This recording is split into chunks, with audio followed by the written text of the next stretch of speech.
धान के भूसे को खेत में रखेंगे तो उसकी बहुत अधिक मात्रा के कारण हमारे खेत में बहुत ज़्यादा कूड़ा करकट पैदा हो सकता है और उससे कई हानिकारक कीड़े मकोड़ों का हमारे खेत में पैदा होने का डर रहता है।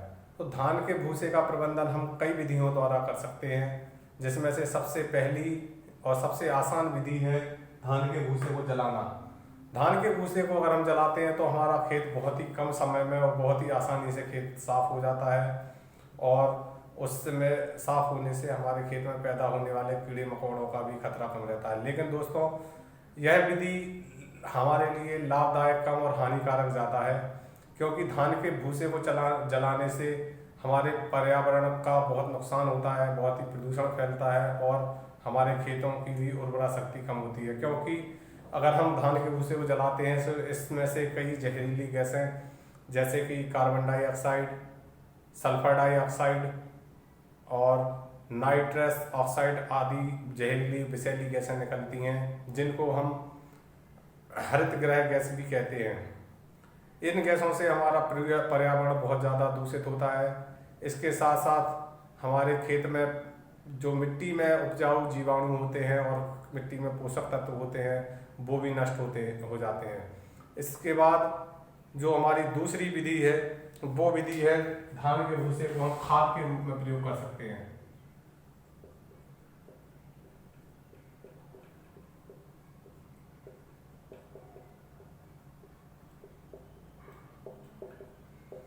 खाद के रूप में प्रयोग करने के लिए भी धान के भूसे में हमें कुछ अलग से पदार्थ मिलाने पड़ते हैं, क्योंकि धान का भूसा जो है वो बहुत ही लंबे समय में सड़ता है, क्योंकि इसमें सेल्यूलोज नामक जो पदार्थ होता है वो बहुत ही ज़्यादा समय में सड़ता है और इसमें नाइट्रोजन और जो कार्बन का अनुपात होता है इसमें नाइट्रोजन भी बहुत कम मात्रा में होती है। इसलिए खाद के रूप में धान के भूसे का उपयोग किसान बहुत ही कम करते हैं। हालांकि धान के भूसे का प्रयोग हम और भी कई चीज़ों में करते हैं।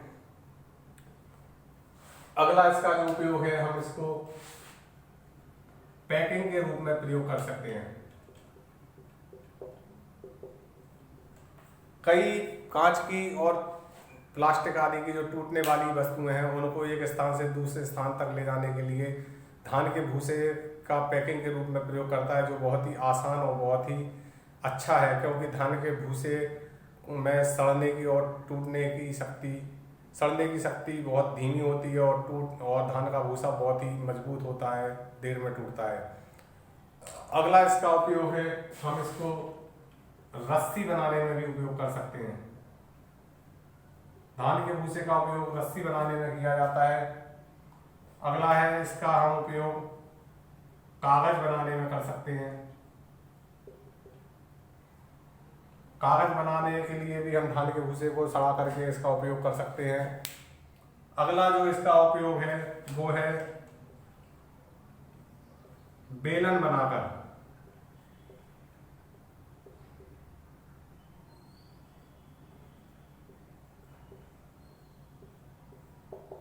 धान के भूसे के हम बड़े बड़े बंडल बना करके उनको एक स्थान से दूसरे स्थान तक आसानी से ले जा सकते हैं। इन बंडलों को बनाने के लिए कई तरह की मशीनें बन के तैयार हो गई हैं, जो कि गोल आकार में बड़े बंडल में या घनाकार आकार में धान के भूसे के बंडल बनाती हैं। दोस्तों, इसके बाद जो अगला धान के भूसे का अगला जो उपयोग है वो है खाद के रूप में उपयोग करना। कंपोस्ट खाद के रूप में हम धान का उपयोग कर सकते हैं।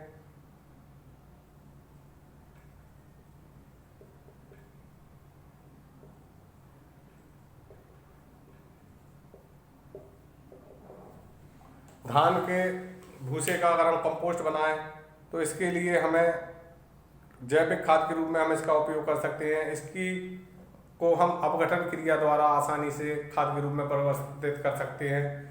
कंपोस्ट बनाने के लिए इसमें कई तरह की विधियां हैं, जैसे कि एक तो इसमें नंबर 1 विधि है इनोकुलम का उपयोग करके।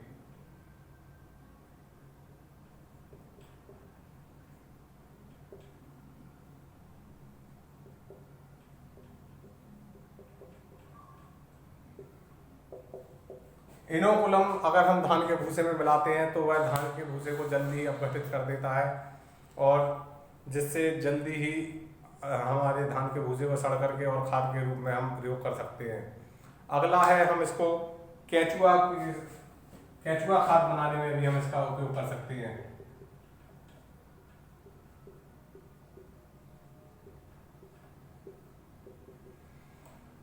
इसके लिए हम धान के भूसे को छोटे छोटे टुकड़ों में काट देते हैं और उनको एक गड्ढे में डाल देते हैं, और उसमें हम लाल रंग के केंचुए को 200 केंचुए प्रति घन मीटर के हिसाब से इसमें छोड़ देते हैं। और इस विधि में हम नाइट्रोजन को बढ़ाने के लिए इसमें नाइट्रोजन और फास्फोरस को भी अलग से थोड़ी मात्रा में दे देते हैं, जिससे कुछ समय बाद केंचुए की खाद तैयार हो जाती है और जो हमारे खेत के लिए बहुत ही उपयोगी होती है। तो दोस्तों, धान के भूसे का हम कई तरह से प्रयोग कर सकते हैं, जैसे कि जलाकर, खाद के रूप में प्रयोग करके, पैकिंग के रूप में प्रयोग करके, रस्सी बना सकते हैं हम इसकी, कागज के रूप में कागज बना सकते हैं, बेलन बनाकर एक स्थान से दूसरे स्थान पर भेज सकते हैं, और कंपोस्ट खाद बनाने के रूप में। कंपोस्ट खाद बनाना ये बहुत ही लाभदायक तरीका है, क्योंकि इससे हमारे खेत की उर्वरा शक्ति बढ़ सकती है। कंपोस्ट के लिए हमें बनाने के लिए 2 विधियां हैं। एक तो हम इनोकुलम का उपयोग कर सकते हैं, जो कि धान के भूसे को जल्दी विघटित करने का कार्य करता है। दूसरा, हम केंचुआ खाद बनाने के लिए भी धान के भूसे का उपयोग कर सकते हैं। तो आज का जो हमारा टॉपिक था वो धान के भूसे का प्रबंधन की विधियाँ थीं। अगले टॉपिक में हम आप लोगों को कटाई और हार्वेस्टिंग, थ्रेसिंग